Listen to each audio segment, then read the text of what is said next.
Good morning students. आज हम बात करेंगे माइक्रो टीचिंग की जो स्किल्स होती है उसमें से एक स्किल पर बात करेंगे।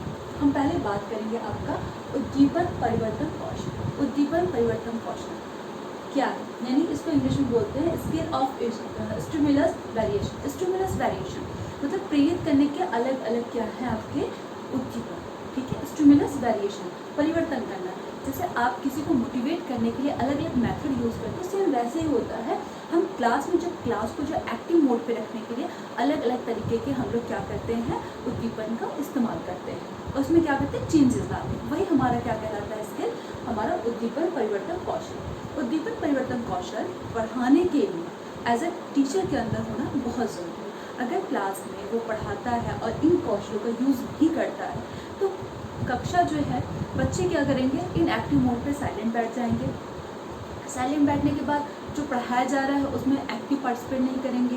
फिर उसके बाद जो पढ़ा दिया गया है उसको वो माइंड में सेट करके नहीं रखेंगे और टोटली जो पढ़ाना है टीचर का वो क्या हो जाएगा, ज़ीरो हो जाएगा। ठीक है, आपने पढ़ाया तो पूरा, आपने पढ़ाया पूरा, बट उन्होंने क्या किया, अपने माइंड में गेन किया कुछ नहीं। ठीक है, आपने पूरा एफर्ट लगाया पढ़ाने के लिए, लेक्चर के लिए, बट आपने जब इसका यूज़ नहीं किया तो ये जो मीडियम है, जो उसके पहुँचने का जो साधन है वो क्या है, पूरा नहीं गया, उनके पास पहुंचा ही नहीं वो चीज़। तो हमें क्या करना होता है, एक्टिव मोड पे रखना होता है क्लास, यानी कि हमें टीचर्स जो है वो स्टूडेंट को क्या करें, अट्रैक्ट करें, ठीक है, आकर्षित करें। कैसे आकर्षित करें, इन उद्दीपन परिवर्तन के थ्रू। अब हम बात करते हैं एक्शन में होता क्या, इसके एग्जैक्ट मीनिंग देख लेते हैं।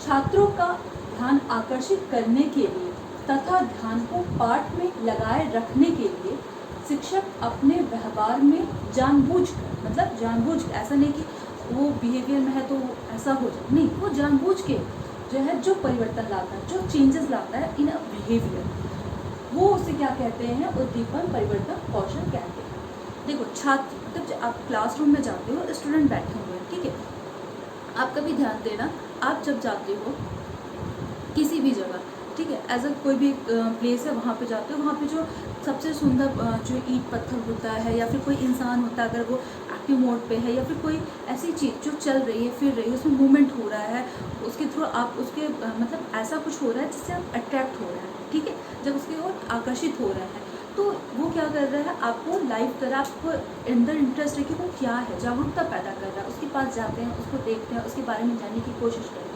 बट आप जानिए कि कोई ऐसी बेंच खड़ी है बगल में, ठीक है, आप क्लासरूम या किसी हॉल में बेंच ऐसे खड़ी है, आप उस पूरे हॉल में जाते हो और जस्ट रिटर्न हो जाते हैं, आपका ध्यान भी उस बेंच की तरफ नहीं जाता है। क्यों नहीं जाता, क्योंकि वो कोई एक्टिविटी नहीं कर रहा था, वो जस्ट एज अ पोज पे खड़ा था और मे भी शायद आपका नज़र गया भी होगा पर आपको वो ज़्यादा खास नहीं लगा, आप तुरंत दूसरे साइड में नज़र कर दिए। बट वहीं पर अगर कोई एक्टिव मोड पे मॉडल रखा हो, ठीक है, कोई मॉडल है, कोई चार्ट पेपर है, बहुत सुंदर सजाया गया, आपका अट्रैक्शन भी उसकी तरफ जाता है। क्यों जाता है, क्यों, क्योंकि वो क्या है, आपका आकर्षित कर रहा है, ध्यान को आकर्षित कर रहा है। सिर्फ वही काम हमें क्या टीचर को भी करना होता है क्लासरूम में पढ़ाने के दौरान। तो यानी कि छात्र का जो ध्यान है, यानी स्टूडेंट की जो फोकस है, जो अट्रैक्शन उसको लेना पड़ता है, ठीक है, उसको लगाए रखने के लिए शिक्षक जो है अपने बिहेवियर में, बिहेवियर मतलब जो व्यवहार है, पढ़ाते दौरान आप जो बिहेव का यूज़ करते हैं, जो व्यवहार का इस्तेमाल करते हैं, मतलब आप ये समझिए आप क्लासरूम में हो, ठीक है, आप पढ़ा रहे हो, अगर हम ऐसे साइलेंटली हाथ पे हाथ रख के ऐसे करके बस बोलते चले जाए तो बच्चे जो है 5 मिनट सुनेंगे, 10 मिनट सुनेंगे, उसके बाद क्या होगा, वो बोर होने लगेंगे, वो पढ़ने में इंटरेस्ट बिल्कुल नहीं दिखाएंगे। बट हमें क्या करना है, अगर हम वही हाथ पे हाथ न करके हाथ का मूवमेंट करते इधर करते हैं, अपना थोड़ा मूवमेंट आगे पीछे करते हैं, ब्लैक बोर्ड पे ऐसे करते हैं, फिर बच्चों के बीच में जाके खड़े होते हैं, बच्चों को स्टैंड करते हैं कि नहीं आप बताओ, फिर बच्चों को हम कोई मॉडल दिखाते हैं, तो ये सब क्या होता है, उन्हें एक्टिव रखता है, वो क्या रहते हैं, फोकस भी करते हैं और साथ में चीज़ों को समझने की कोशिश करते हैं और जैसे ध्यान आकर्षित रहता है उन पर। तो वो जो आप पढ़ाएंगे, जिन चीज़ों को वो पढ़ाएंगे उसको पढ़ने में वो बिल्कुल भी बोर फील नहीं करेंगे और वो एक्टिव मोड पे, यानी लाइव सेशन आपका चलेगा और बच्चे जो है उसे पढ़ना चाहेंगे और पढ़ेंगे, ठीक है। अब हम बात करते हैं उद्दीपन परिवर्तन के कौशल। देखो उद्दीपन परिवर्तन कौशल में कुछ कंपोनेंट होता है, ये हमारे 8 कंपोनेंट है। ये कंपोनेंट जो है एक टीचर के स्किल में, आपकी टीचिंग स्किल में देखना ज़रूरी है, ठीक है। कौन कौन से हैं, अगर हम स्टिमुलस वेरिएशन में देखें तो पहला कंपोनेंट है शरीर संचालन, यानी बॉडी मूवमेंट, ठीक। अगर हम बिल्कुल स्टैचू की तरह ऐसे करके सिर्फ बोलते जाएं तो बच्चे क्या होते हैं, कुछ नहीं, बस वो 2 मिनट 3 मिनट अटेंशन देंगे, बहुत देंगे 5 मिनट देंगे। उसके बाद जो 40 मिनट या 30 मिनट की जो उनकी क्लासेस होती है, पूरे टाइम वो जो है इनएक्टिव मोड पे बैठ के आपस में बात करेंगे, इधर देखेंगे उधर देखेंगे, बट वो जो है उसकी टाइप उस टीचर की तरफ बिल्कुल ध्यान नहीं देंगे। क्यों? क्योंकि उसका कोई बॉडी मूवमेंट नहीं है, जस्ट वो स्टैचू की तरह सिर्फ बोल रहा है। ठीक है। सेकंड है हाव भाव मुद्रा, आँखों व हाथों के संकेत। ठीक है, जब साथ में बॉडी मूवमेंट करने के साथ हमें हाथों का हाव भाव भी यूज़ करना होता है। जैसे मान लीजिए अगर हम सोशल साइंस या फिर कोई स्टोरी है, ठीक है, हम उसको बता रहे हैं, हमने उसमें बात किया कि एक राजा रहता है, जंगल में एक शेर रहता है, ऐसे हमने एक्सप्रेशन दिया, फिर हमने जो हाथ का मूवमेंट किया, तलवार के लिए ऐसे निकाला। तो ये सब क्या है? आपका हाव भाव मुद्रा है। आँखों के लिए मान लो जैसे आप कोई एक सेंटेंस बोले, ठीक है, हमने बोला कि पत्थर बहुत कठोर था, तो पत्थर या वो राजा बहुत कठोर था या राजा बहुत दयालु था। तो हमारा बोलने और हमारे जो हाव भाव फेस है या फिर जो गंभीर स्थिति है, तो हमने आँखों कैसे बना लिया। जब स्माइल या फिर बहुत कोई अच्छी सेंटेंस है, कॉमेडी वाली सेंटेंस है, तो हमने स्माइल करके हाँ ऐसे करके किया। वही आपका क्या कहलाता है? इसके हाव, वो कंपोनेंट इसके अंदर आता है। ठीक है, हाव भाव मुद्रा, आँखों व हाथों के संकेत, इसी को कहते हैं। थर्ड आपका है स्वर में उतार चढ़ाव। जैसे आप स्वर में स्वर जो आपका लैंग्वेज जो वॉइस है आपका, कहीं भी जो है हाई पिच पे हो जाए, कभी लो पिच पे हो जाए, कभी आप बहुत स्ट्रॉन्ग बोलो, कभी बहुत लवली मतलब बहुत सॉफ्ट स्पोकन वाली लैंग्वेज यूज़ करो। तो ये सब जो है आपका एज अ उतार चढ़ाव। उतार चढ़ाव में क्या होता है? बेसिकली आप जैसे स्टोरी सुना रहे हो किसी को, ठीक है, जो स्टोरी सुना रहे हो तो उसका क्या होता है, वो उसकी जो है मतलब उसके घर कोई मेहमान आया, ठीक है, उसने उसको जो है वो रातों रात अमीर हो गया, तो अमीर हो गया, खुश हो गए आप, आपके हाव भाव में अमीर हो गया, ऐसे वर्ड आपने यूज़ किया। या फिर कोई सेंटेंस रहता है जिसमें आप मेन फोकसिंग करना चाहते हो, उसमें आप तेज़ आवाज़ में उसको बताओ, थोड़ा थोड़ा मान लीजिए कोई गंभीर आया, तो उसमें आपकी जो आवाज़ है, उसका जो लैंग्वेज है, जो है वो थोड़ा नीचे हो जाएगा, लैंग्वेज भाषा जो स्वर है आपका थोड़ा धीमे हो जाएगा। ठीक है, तो इस प्रकार का आप इस्तेमाल करके आप क्या कर सकते हो? आप बच्चों का ध्यान आकर्षित कर सकते हो। अब हम बात करें फोकसिंग। फोकसिंग मतलब जैसे आप हमने बात किया, ये जो हमने सेंटेंस लिखा है, इसमें मैंने उद्दीपन पे ऐसे पॉइंट करके नोट किया या फिर इसको हमने ऐसे सर्कल बनाया, तो ये क्या है? आपको फोकस करना, आपको क्या करना है? केंद्रीकरण करना, आपको बताना है। कोई इंपॉर्टेंट टॉपिक रहता है या इंपॉर्टेंट लाइन रहता है, तो टीचर्स को तेज़ आवाज़ में साथ में बच्चों को बोलता है, बेटा प्लीज़ इस पर ध्यान देना, ये इंपॉर्टेंट चीज़ है, ठीक है, ये इंपॉर्टेंट है। तो ये चीज़ कहना ही क्या कहलाता है? आपका भाव केंद्रीकरण, यानी फोकसिंग करना, उस चीज़ पे ज़्यादा केंद्रीकरण करवाना बच्चों का ध्यान। फिर आता है फिफ्थ, छात्र और शिक्षक अंतःक्रिया में परिवर्तन। देखो, आप जब क्लास में पढ़ाते हो तो आप क्या करते हो? एज अ टीचर आप स्टूडेंट से कुछ क्वेश्चन पूछते हो, स्टूडेंट आपसे कुछ क्वेश्चन पूछता है, तो ये जो बीच में होता है टीचर स्टूडेंट के, वो अंतःक्रिया, इंटरेक्शन कहलाता है। तो उस इंटरेक्शन में क्या है? आपको चेंजेस लाने हैं। जैसे हमने क्वेश्चन पूछा, उसने आंसर दिया, देन हम स्टूडेंट को क्या करेंगे? ब्लैक बोर्ड पर बुलाएंगे, बोलेंगे आप यहाँ पे लिखिए, या फिर एक स्टूडेंट से दूसरे स्टूडेंट के बीच में हम कंपटीशन करा दें। तो ये क्या है? छात्र शिक्षक अंतःक्रिया में चेंजेस लाना। ठीक है, एक ही मोड का हमें यूज़ नहीं करना है। छात्र और टीचर के बीच जो कन्वर्सेशन होता है, उसमें हमें क्या करना है? चेंजेस लाना है। फिर आपका आता है मौन विराम। देखिए, आप जब कोई सेंटेंस बोलते हो, कोई पैराग्राफ लिखा होता है, तो उसमें एक थोड़ा विराम होता है। जैसे यहाँ पे मान लीजिए यहाँ पे हमें विराम है पे विराम लेना है, मतलब ये सेंटेंस पूरा हो गया, अब हमें क्या करना है? पॉज लेना है, रुकना है। तो ये भी क्या करता है? कभी कभी जैसे मान लीजिए आप लगातार बोलते जा रहे हो, स्टूडेंट को समझ में नहीं आ रहा है, एक सेंटेंस दूसरे सेंटेंस से मिल गया, बट आप उस पर थोड़ा सा साइलेंट हो जाए। ठीक है, जब साइलेंट होगी तो क्लास के जो बच्चे उस पर अटेंशन नहीं दे रहे थे, वो अचानक से आप पे अटेंशन देना स्टार्ट करेंगे, अरे क्या हुआ सर, मौन क्यों हो गए? ठीक है, फिर उसके बाद फिर आप अपना जो है सेंटेंस स्टार्ट कीजिए। तो ये भी क्या होता है? एक तरीके का स्टिमुलस वेरिएशन है। फिर उसके बाद है आपका श्रव्य दृश्य क्रम परिवर्तन।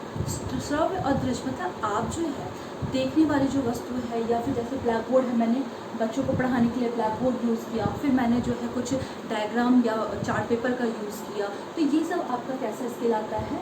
ये क्रम परिवर्तन, मतलब उसमें क्या है? चेंजेस करना है। ठीक है, दृश्य जो है आपका जो सामग्री है, वीडियो विजुअल जो ऑर्डर्स है, उन क्रम को परिवर्तित करना है। हमने पहले जो है बच्चों को ब्लैक बोर्ड पे कुछ चीज़ समझाई, कुछ हमने उसको जो है एज अ ओरली उसको हम एक्सप्लेन करके बता दिए, फिर मैंने चार्ट पेपर का यूज़ किया। देन ये सब चीज़ें क्या है आपकी कहलाएंगी change in the audio and visual order. ये कौन सा कंपोनेंट है स्टिमुलस वैल्यूएशन का? आपका 7, ठीक है।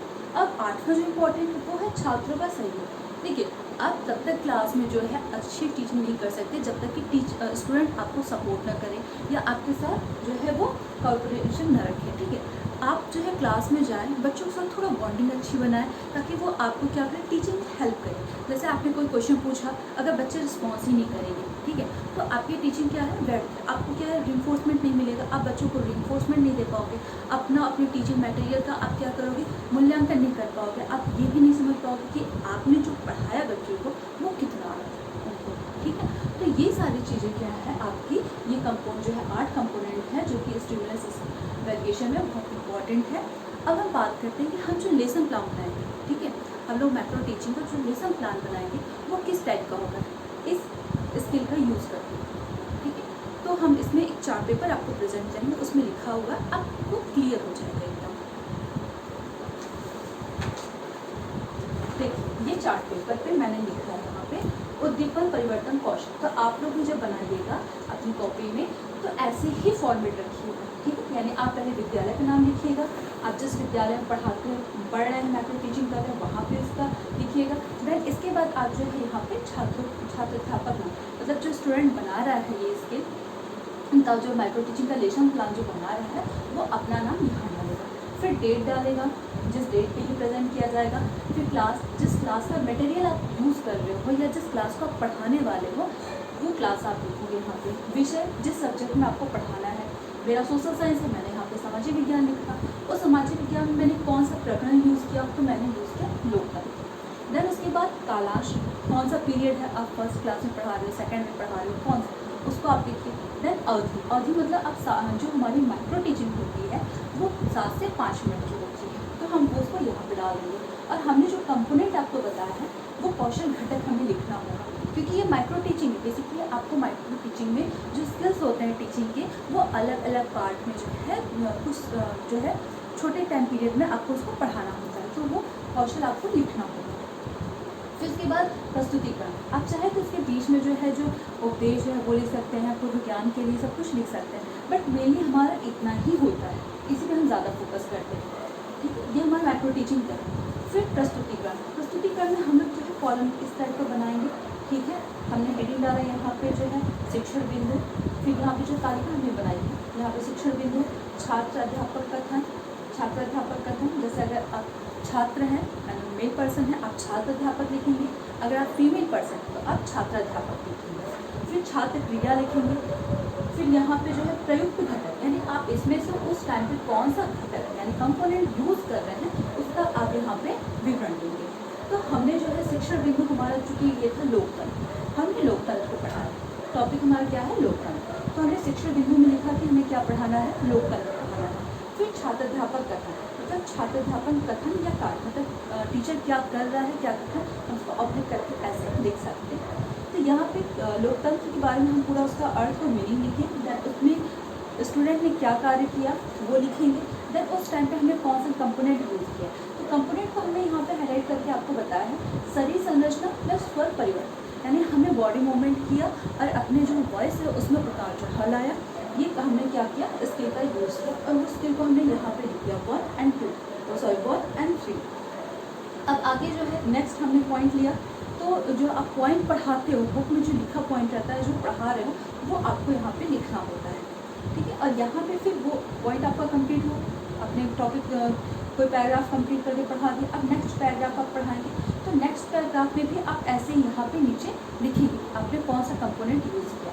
तो इसमें आपने स्वर परिवर्तन, शरीर संरचना, शरीर संचालन, भाव मुद्रा एंड दूसरा क्या है विराम, आपने इतने चारों कंपोनेंट का यूज़ आपने इस चीज़ को पढ़ाने में किया। फिर स्टूडेंट ने क्या किया, स्टूडेंट ने ध्यानपूर्वक सुनने व समझने का कार्य किया, ठीक है। तो उसके बाद यहाँ पे प्रयुक्त कथन, आपका घटक कौन सा है, पहला, दूसरा, तीसरा, 7वां। तो ये इस तरीके से आप चार्ट पेपर बनाएंगे और चार्ट पेपर पे आप इस तरीके से लिखेंगे। हाँ, आप जो है पीछे जैसे आप ये वाला कंप्लीट हो गया, आप पीछे जो है ये लिख सकते हो यहाँ पे जो है निरीक्षण तालिका के बाद आप सुझाव और सजेशंस जो है वो आप डाल सकते हो, ताकि टीचर क्या करे कि आपने जो कंपोनेंट यूज़ किया है निरीक्षण तालिका में वो सच में आपने यूज़ किया, जो आपने यहाँ पे प्रयोग किया वो एक्चुअल में टीचिंग के टाइम यूज़ किया कि नहीं, वो आप यहाँ पे उस पर टीचर टिक करेगा, या फिर टीचर या जो स्टूडेंट टीचर रहते हैं वो आपका टिक करेंगे। देन उसके बाद सजेशन आपको दिया जाएगा कि आपने माइक्रो टीचिंग में जो पढ़ा है वहाँ पे कहाँ पे फॉल्ट हुआ या फिर क्या अच्छा किया, उसके बारे में आपको यहाँ पे लिखा जाएगा। देन दिनांक एंड सिग्नेचर होता है, ठीक है। तो इस प्रकार से जो है आपका ये देखिए, इस प्रकार से आप क्या करेंगे, इसकी स्टिमुलस वाला जो है आप जो है लेसन प्लान बनाएंगे माइक्रो टीचिंग का, ठीक है। तो आई थिंक आपको ये चीज़ टॉपिक समझ में आ गया होगा कि क्या होता है और कैसे इसकी लेसन प्लान बनाए जाते हैं। तो आज की क्लास अभी तक, नेक्स्ट क्लास में नेक्स्ट चीज़ बात करेंगे।